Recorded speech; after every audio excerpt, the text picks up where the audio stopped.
Hello students, तो आज हम पढ़ेंगे डिफेक्ट या imperfections of solids.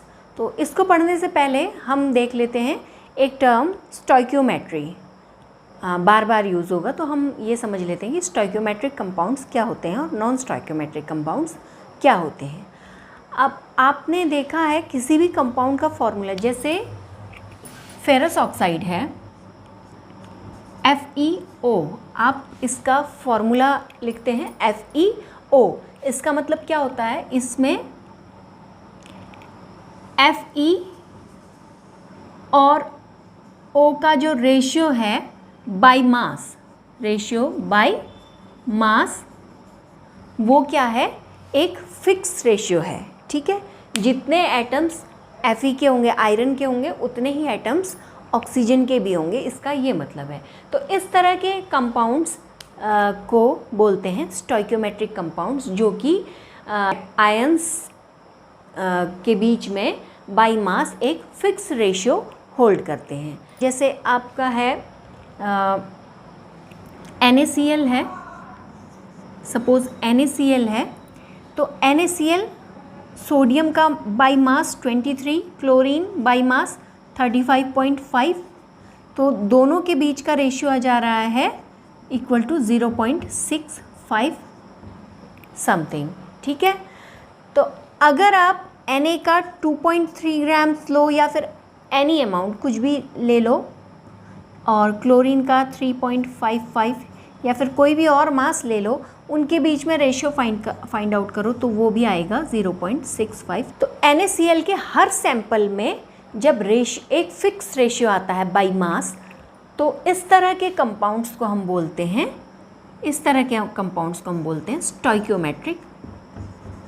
Stoichiometric compounds.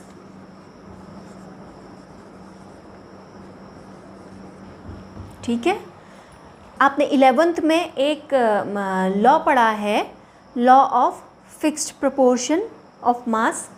तो वही लॉ यहाँ पर जो उस लॉ को फॉलो करते हैं कंपाउंड्स, उनको बोलते हैं हम स्टोइकियोमेट्रिक कंपाउंड्स, और जो उस लॉ को फॉलो नहीं करते उनको हम बोल देते हैं नॉन स्टोइकियोमेट्रिक कंपाउंड। कई जगह आपको लिखा दिखता होगा Fe 0.83O।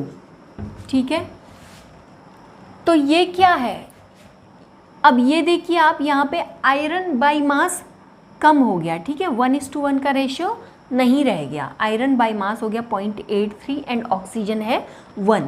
तो ये जो है 1:1 वाले रेशियो को फॉलो नहीं करते, और इसलिए ये हैं नॉन स्टोइकियोमेट्रिक कंपाउंड्स। FeO के क्रिस्टल में आयरन का जो बाय मास एटम्स हैं वो 0.83 टू 0.95 वेरी करते हैं, यानी कि आयरन और ऑक्सीजन का बाय मास रेशियो हर जगह एक जैसा नहीं होता। तो इस तरह के कंपाउंड्स को हम बोलते हैं नॉन स्टोइकियोमेट्रिक कंपाउंड्स। ये हो जाते हैं non stoichiometric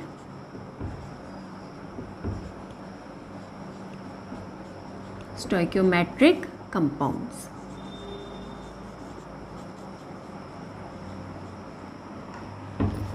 In stoichiometric compounds, each sample of the compound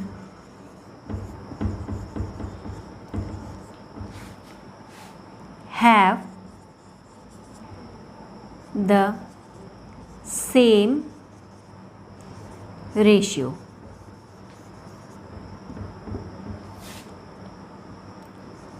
These compounds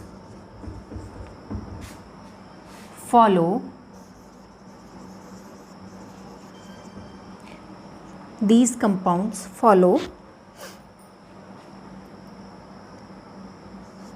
law of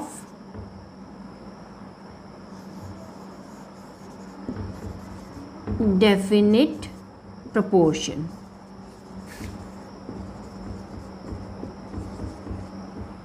ठीक हो गया। Examples,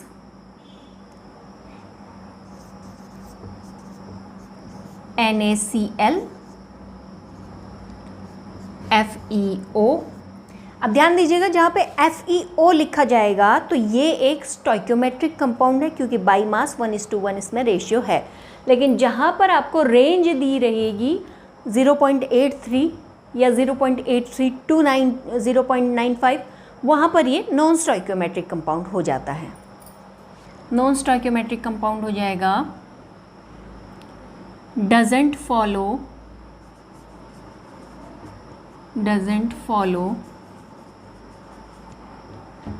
law of fixed proportion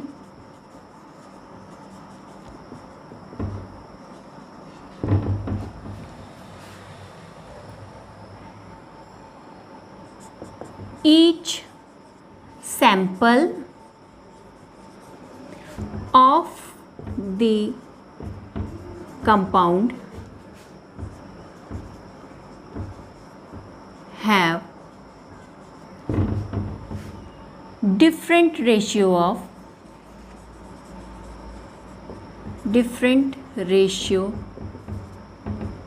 of elements। Atoms का एक आइडियल जो अरेंजमेंट होता है उससे थोड़ा सा डेविएटेड, ठीक है, या उससे थोड़ा सा हटके अरेंजमेंट जब हो जाता है तो उस क्रिस्टल में हम कहते हैं डिफेक्ट्स आ गए। ठीक है, अब प्रैक्टिकली जैसे हमने आइडियल गैस पढ़ी हैं और लेकिन रियल लाइफ में या वर्ल्ड में आइडियल गैस एग्जिस्ट करती है, नहीं करती ना, उसी तरह से एक आइडियल अरेंजमेंट क्रिस्टल में एटम्स का या पॉइंट्स का पॉसिबल नहीं है। यूजुअली जो भी क्रिस्टल्स होते हैं ज़्यादातर उनमें इरेगुलरिटीज़ या फिर आइडियल क्रिस्टल स्ट्रक्चर से डेविएशंस प्रेजेंट रहते हैं, यानी कि क्रिस्टल में डिफेक्ट्स प्रेजेंट रहते हैं। अब ये डिफेक्ट्स कैसे हो सकते हैं? डिफेक्ट या तो पॉइंट या फिर एटम से रिलेटेड हो सकते हैं या फिर पूरी की पूरी एक क्रिस्टल की रो से रिलेटेड हो सकते हैं। ठीक है, डिफेक्ट्स और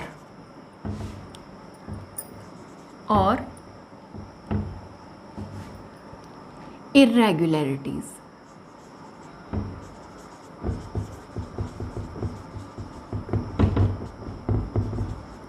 Defects or irregularities are difference या फिर deviation in the arrangement of a crystal lattice than its ideal structure। उसके बाद डिफेक्ट्स के कितने टाइप्स होते हैं?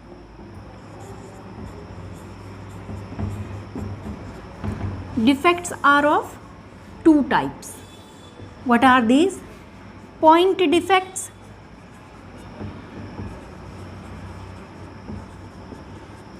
and line defects।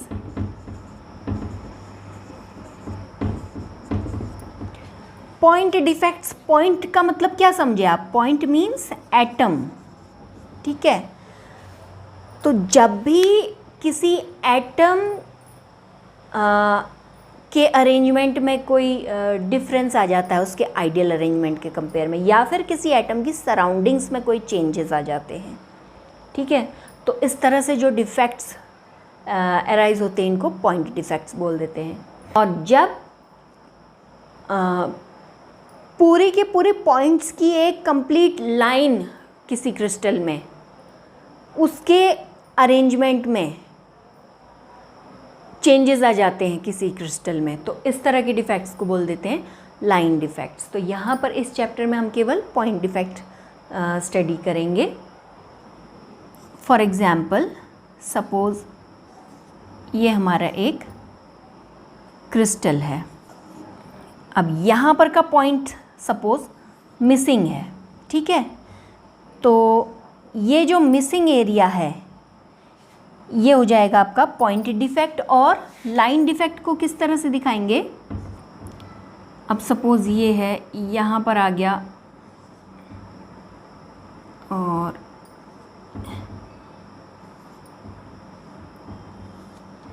ये आप देख रहे हैं यहाँ पर एक लाइन ये आ रही है और यहाँ पे ये जो आ गया, यहाँ पे कोई लाइन ही नहीं बन रही है। अब ये देखिए, ये बीच में क्या हो गया है, डेविएट हो गया अपने आइडियल स्ट्रक्चर से। जो आइडियल क्रिस्टल स्ट्रक्चर होना चाहिए था, लॉन्ग रेंज ऑर्डर्स ने जो फॉलो करना चाहिए था, उससे डेविएट हो गया है और इस कारण से यहाँ पर पूरी की पूरी लाइंस में डिफेक्ट आ चुका है। तो इस तरह के डिफेक्ट्स को हम बोल देंगे लाइन डिफेक्ट्स। द इरेगुलरिटीज और डेविएशन अराउंड अ पॉइंट और atom from its ideal arrangement is called point defect. ठीक है, ऐसे ही लाइन डिफेक्ट का क्या बन जाएगा, लाइन डिफेक्ट सब सेम रहेगा। द इरेगुलरिटीज और deviation in a complete row, the irregularity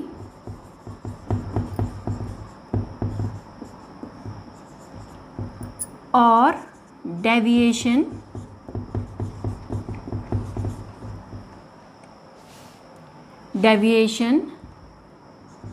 in a complete row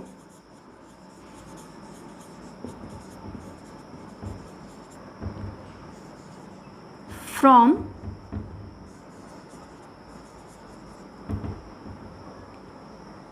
its ideal structure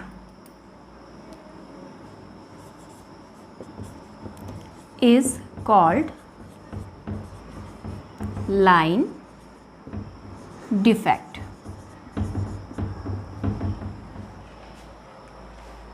अब इसके बाद पॉइंट डिफेक्ट्स 3 टाइप्स के होते हैं। Point defect are of 3 types, which are these. These are stoichiometric defects, non-stoichiometric defects and impurity defects. Stoichiometric defects क्या होते हैं, जिनमें क्रिस्टल की स्टोइकियोमेट्री चेंज नहीं होती। ठीक है, इनकी स्टोइकियोमेट्री बनी रहेगी। इस तरह के डिफेक्ट्स को हम बोलेंगे स्टोइकियोमेट्रिक डिफेक्ट्स। स्टोइकियोमेट्रिक डिफेक्ट्स भी 4 टाइप्स में डिवाइडेड हैं। कौन कौन से, वैकेंसी डिफेक्ट्स और कौन सा है, इंटरस्टिशियल डिफेक्ट्स,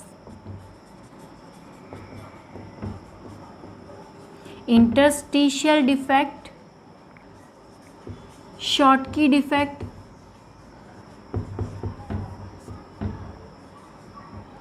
और the 4th one is Frankel defect.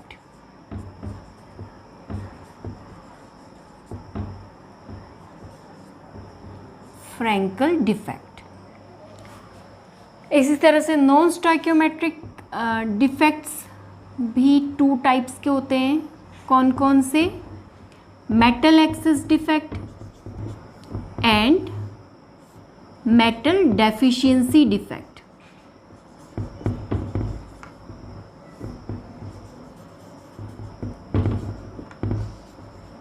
Metal deficiency defect.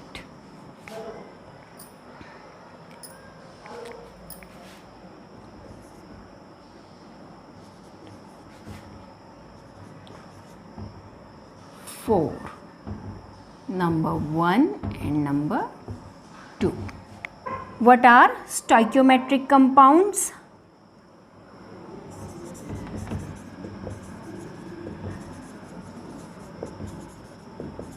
Stoichiometric compounds are those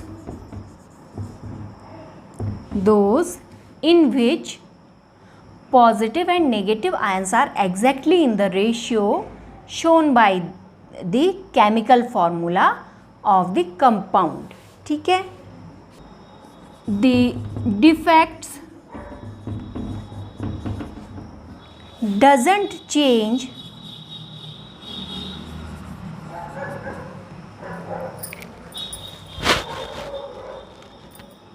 the stoichiometry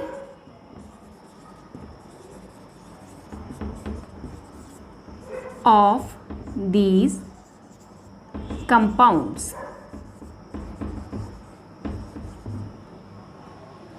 ठीक हो गया. So now vacancy defects. In a crystal lattice when an atom, देखिए यहाँ पर एक एटम या पॉइंट जब क्रिस्टल लैटिस को छोड़कर चला जाता है, यहाँ पर देखिए ये वाला जो पॉइंट है इस पोजीशन का ये मिसिंग है. ठीक है, तो इसकी वजह से जो क्रिस्टल में डिफेक्ट अराइज हुआ उसको बोलते हैं वैकेंसी डिफेक्ट. और बच्चे अक्सर कंफ्यूज्ड होते हैं वैकेंसी डिफेक्ट और शॉर्ट की डिफेक्ट, उनको एक सा लगता है. ठीक है, ये 4 डिफेक्ट्स जो हैं वैकेंसी, इंटरस्टिशियल, शॉर्ट की एंड फ्रैंकल, इनमें बच्चे बहुत कंफ्यूज्ड होते हैं. डिफरेंस क्या है? वैकेंसी और इंटरस्टिशियल डिफेक्ट्स जो हैं ये नॉन आयनिक कंपाउंड्स के डिफेक्ट्स हैं. ठीक है, नॉन आयनिक लैटिसेस के डिफेक्ट्स हैं. Whereas Schottky and Frenkel defects जो हैं ये आयनिक कंपाउंड्स के डिफेक्ट्स हैं. ठीक है, stoichiometric defects can also be grouped in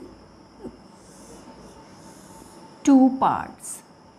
What are these 2 parts? One is in non-ionic compounds. The other one is in ionic compounds.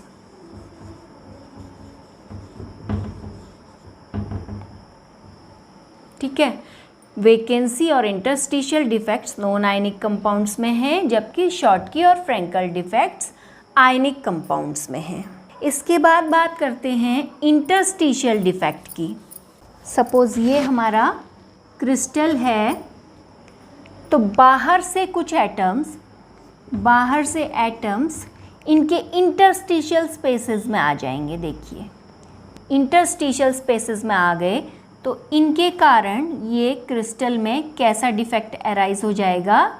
Interstitial defect. ठीक है, अब आपको क्लियरली समझ में आ रहा होगा इंटरस्टिशियल डिफेक्ट के अराइज होने से क्रिस्टल की स्टोइकियोमेट्री चेंज नहीं होगी, क्योंकि ये इंटरस्टिशियल स्पेसेस में छोटे छोटे से एटम आए हैं और स्टोइकियोमेट्री चेंज नहीं होगी. जबकि डेंसिटी क्या होगी? बाहर से मास आ गया है तो डेंसिटी बढ़ जाएगी. ठीक है, इंटरस्टिशियल डिफेक्ट्स में डेंसिटी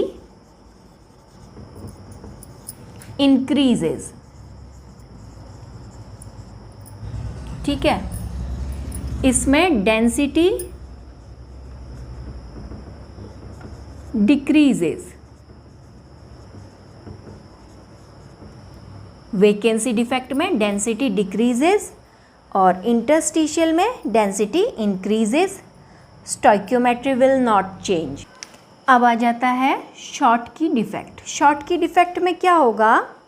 शॉर्ट की डिफेक्ट में कोई एक पॉइंट या एटम क्रिस्टल सरफेस छोड़कर चला जाता है, तो इलेक्ट्रिकल न्यूट्रलिटी बैलेंस करने के लिए दूसरा पॉइंट या एटम भी क्रिस्टल सरफेस छोड़कर चला जाएगा. अगर एक कैटायन, अब ये देखिए शॉर्टकी और फ्रैंकल डिफेक्ट्स आयनिक कंपाउंड्स में हैं, तो अगर एक कैटायन क्रिस्टल सरफेस छोड़कर चला गया तो एक एनायन भी क्रिस्टल सरफेस छोड़कर चला जाएगा. ठीक है, अब शॉर्ट की डिफेक्ट में जब आयंस सरफेस से बाहर जा रहे हैं तो डेंसिटी क्या होगी? डिक्रीज हो जाएगी. लेकिन स्टोइकियोमेट्री वही रहेगी. स्टोइकियोमेट्रिक डिफेक्ट है, स्टोइकियोमेट्री वही रहेगी क्योंकि कैटायन और एनायन का रेशियो सेम रहेगा. शॉर्ट की डिफेक्ट किस तरह के कंपाउंड्स में पाया जाता है? स्ट्रॉन्ग आयनिक कंपाउंड्स में पाया जाता है। Strong ionic compounds for example NaCl, KCl, ठीक है। शॉर्ट की डिफेक्ट स्ट्रॉन्ग आयनिक कंपाउंड्स में पाया जाता है और लगभग सेम साइज के कैटायंस और एनायंस इसमें होंगे। इसलिए शॉर्ट की डिफेक्ट्स उनमें होता है जो स्ट्रॉन्ग आयनिक कंपाउंड्स होंगे और जिनमें एटम का कोऑर्डिनेशन नंबर हायर रहेगा। इसके बाद आ जाता है फ्रैंकल डिफेक्ट। फ्रैंकल डिफेक्ट में उसी क्रिस्टल में से कहीं पर से कोई आयन कैटायन हटकर दूसरी जगह उसके आसपास कहीं इंटरस्टिशियल स्पेस में जाकर फिट हो जाता है। तो जहाँ से हटा वहाँ पर वैकेंसी डिफेक्ट आ जाता है और जहाँ पर ये आ गया वहाँ पर इंटरस्टिशियल डिफेक्ट आ जाता है।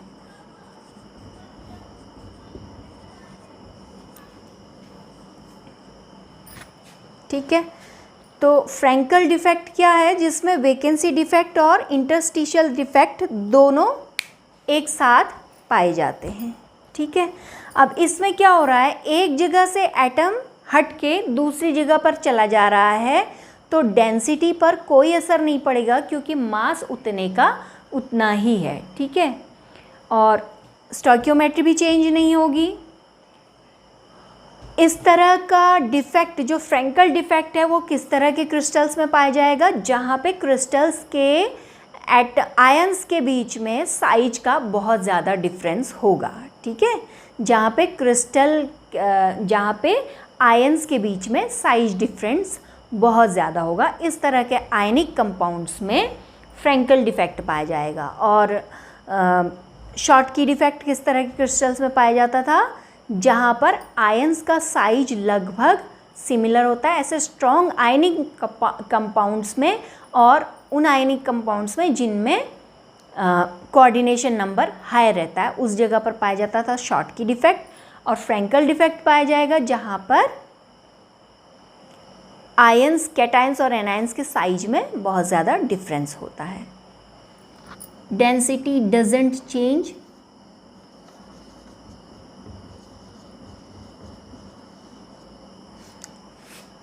एंड एग्जाम्पल हैं zinc sulphide and silver chloride. Okay, तो अब नेक्स्ट आता है नॉन स्टोइकियोमेट्रिक डिफेक्ट्स में मेटल एक्सेस डिफेक्ट। तो मेटल एक्सेस डिफेक्ट में क्या होता है, जैसे यहाँ पर एक क्रिस्टल मैंने बना रखा है, इसमें NaCl का क्रिस्टल है, Na पॉजिटिव और Cl नेगेटिव के आयंस हैं। अब इस क्रिस्टल को जब हम सोडियम वेपर्स में हीट करते हैं तब क्या होता है, यहाँ से कोई क्लोराइड आयन इधर चला जाता है सोडियम के साथ रिएक्ट करने के लिए। ठीक है, तो क्या होगा, सोडियम जो है एक इलेक्ट्रॉन लूज़ करके Na पॉजिटिव आयन बना देगा, Na पॉजिटिव आयन बना देगा और इधर से जो क्लोराइड आयन आ रहा है उससे ये Na पॉजिटिव रिएक्ट करके Na positive plus Cl negative बना देंगे NaCl। ठीक है, ये क्लोराइड आयन इधर जा कर के NaCl बना दिया और यहाँ पर क्या हो गई, अब यहाँ पर हो गई वैकेंसी। इस वैकेंसी को कवर करने के लिए क्या हो जाएगा, ये जो इलेक्ट्रॉन रिलीज़ हुआ था ये इलेक्ट्रॉन यहाँ पर आकर इस वैकेंसी की जगह पर लोकेट हो जाएगा। ठीक है, यहाँ पे बैठ जाएगा। तो अब क्या होगा, ये इलेक्ट्रॉन जब इस क्रिस्टल पर लाइट पड़ती है तो क्या होता है, लाइट का कोई एक वेवलेंथ ये इलेक्ट्रॉन एब्जॉर्ब करके एक्साइटेड स्टेट में चला जाता है। ठीक है, तो अब क्या होगा, एक वेवलेंथ इसने एब्जॉर्ब कर लिया तो उसके बाद बचे हुए वेवलेंथ जो रिफ्लेक्ट होते हैं वो हमारी आईज़ को दिखाई देंगे और सोडियम क्लोराइड का कलर हमको कैसा दिखाई देता है, येलो कलर। ठीक है, येलो कलर crystals.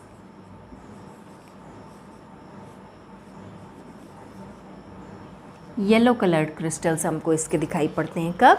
जब हम इसको सोडियम वेपर की प्रेजेंस में हीट करते हैं, ठीक है। क्लोराइड आयंस उतने ही हैं, ठीक है, लेकिन सोडियम आयंस इस क्रिस्टल में बढ़ गए, ठीक है। सोडियम आयंस बढ़ गए यानी कि कैटायंस बढ़ गए, इसीलिए यानी मेटल्स बढ़ गए, तो इसीलिए इसको मेटल एक्सेस डिफेक्ट कहा जाता है, ठीक है। ये स्पेस जहाँ पर इलेक्ट्रॉन आ गया है, इस स्पेस की वजह से इस क्रिस्टल का कलर है, तो इस स्पेस को हम बोलते हैं एफ सेंटर या कलर सेंटर्स, ठीक।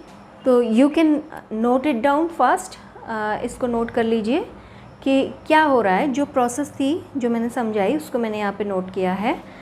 When NaCl is heated with Na vapours, sodium chloride को जब सोडियम की वेपर्स के साथ हीट करते हैं, then electron occupied space is responsible for the colour of the crystals. तब जो इलेक्ट्रॉन ऑक्यूपाइड स्पेस है वो इस क्रिस्टल के कलर के लिए रिस्पॉन्सिबल है। इसी स्पेस की वजह से इस क्रिस्टल का कलर होता है।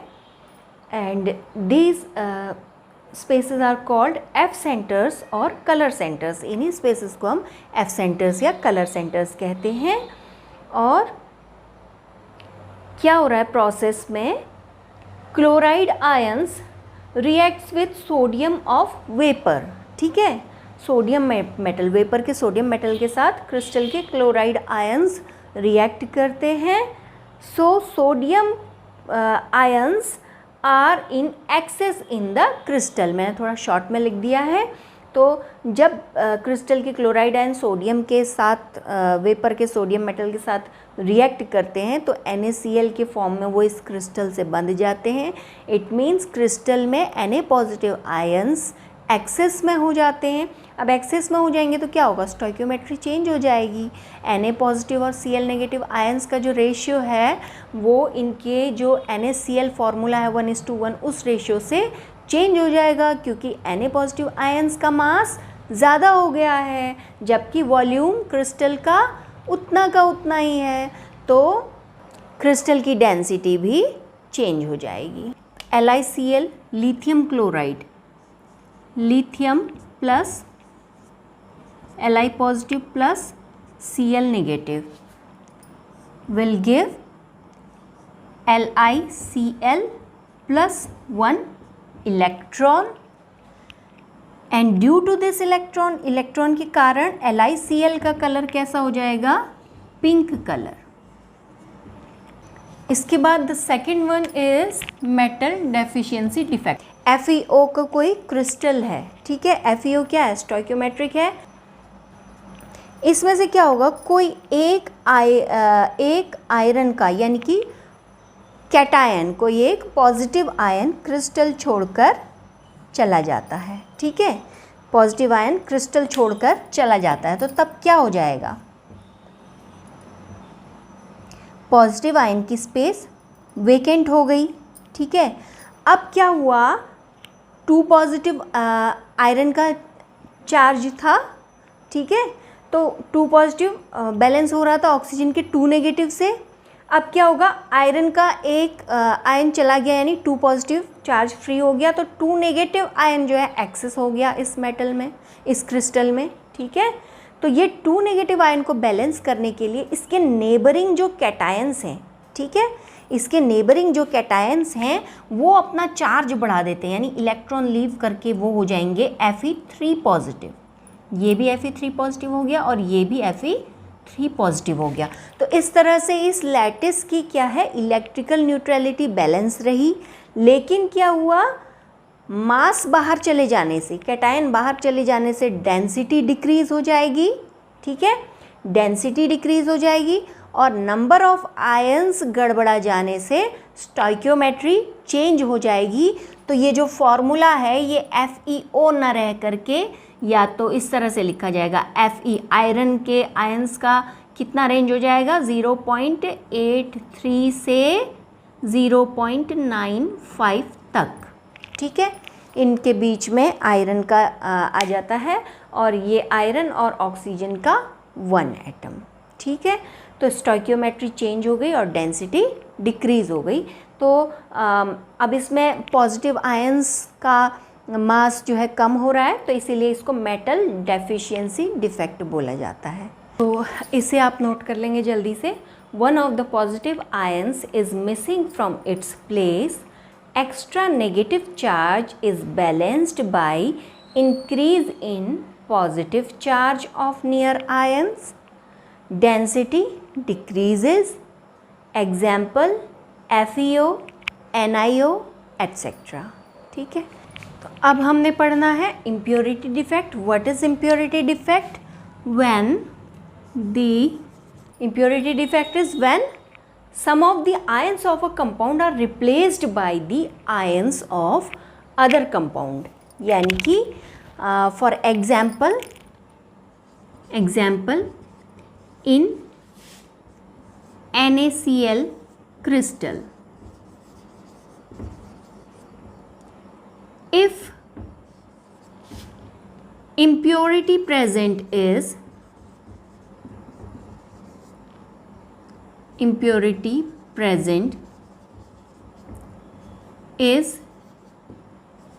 SrCl2 strontium chloride. ओके, तो इसका हम एग्जाम्पल ले लेते हैं। NaCl के क्रिस्टल में स्ट्रोंशियम क्लोराइड की अगर इम्प्योरिटी प्रेजेंट है तो क्रिस्टलाइजेशन के टाइम पे क्या होगा? अब देखिए Na क्या होता है? +1 चार्ज, ठीक है, और स्ट्रोंशियम क्या होता है? Strontium +2 charge. ठीक है, तो जब क्रिस्टलाइजेशन होगा तो कुछ आयंस स्ट्रोंशियम के आ जाएंगे, जो कि अब सपोज़ एक स्ट्रोंशियम का आयन आ गया तो ये कितने सोडियम के आयंस को हटा देगा? 2 सोडियम के आयंस को हटा देगा। ठीक है, 2 सोडियम के आयंस को हटाएगा एक स्ट्रोंशियम का आयन। तो एक स्ट्रोंशियम का आयन 2 सोडियम के आयंस को हटा देगा। अब एक जगह पर तो अब एक स्ट्रोंशियम का आयन आया, 2 प्लेसेस वेकेंट हुए, तो एक प्लेस पे तो स्ट्रोंशियम का आयन खुद बैठ जाएगा और दूसरी जो पोजीशन है वो वेकेंट रह जाएगी। दूसरी जो पोजीशन है वो कैसी रह जाएगी? वेकेंट रह जाएगी। तो ये जो जगह है ये रह गई वेकेंट। तो इस तरह से इम्प्योरिटी डिफेक्ट अराइज हुआ। ठीक है, एक मेटल आयन आया और उसकी वैलेंसी के बराबर जो क्रिस्टल में ऑलरेडी मेटल आयन थे वो हट गए। उनमें से एक पोजीशन इस मेटल आयन ने ऑक्यूपाई की और बाकी पोजीशन वेकेंट रह गई। तो इस तरह से इम्प्योरिटी डिफेक्ट क्रिस्टल में अराइज होता है। कैटायनिक वैकेंसी अराइज हो जाती हैं। तो बच्चों ये आपका 2020 के सिलेबस के अकॉर्डिंग लास्ट टॉपिक था। पॉइंट डिफेक्ट्स आपके सिलेबस में था। इसके बाद वैसे तो और सालों में बहुत सारी चीज़ें हम पढ़ते हैं, इस बार आपके सिलेबस में वो नहीं है। Point defect is the last topic you have to study in 2020। Okay, thank you. Dear students, अगर मेरे वीडियोस आपकी स्टडी में हेल्पफुल हैं तो इन्हें लाइक, शेयर और सब्सक्राइब ज़रूर करें। मिलते हैं नेक्स्ट वीडियो में।